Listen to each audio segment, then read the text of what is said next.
Hey guys, welcome to this course. Here we're going to create the same character with both female and male appearance. In this course, we are going to learn a lot about gender transformation related to drawings, and we are going to learn how to do that ourselves.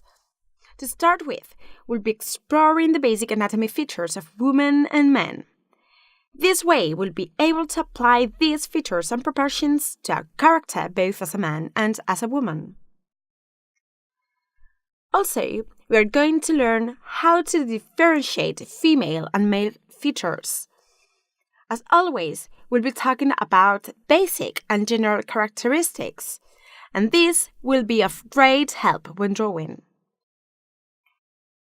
After knowing how to change the gender of our characters, we'll be looking for some poses to use as reference for our drawings, since it's easier to have a reference than imagine the pose.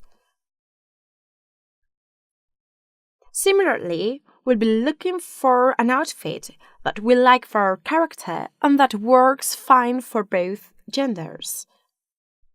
After that, we'll start drawing the character. We'll begin by drawing the man. First, we are going to do the sketch, then the inking process, and lastly, add the color. We'll be using flat colors and ink to recreate cartoon-style illustrations. After that, we'll follow the same steps for the woman. And this is the result we'll get. As you can see, it's the same character as a man and as a woman. Great, so now that you know what it's the course about, we are ready to start the next lesson where we'll be studying the male anatomy. So see you there!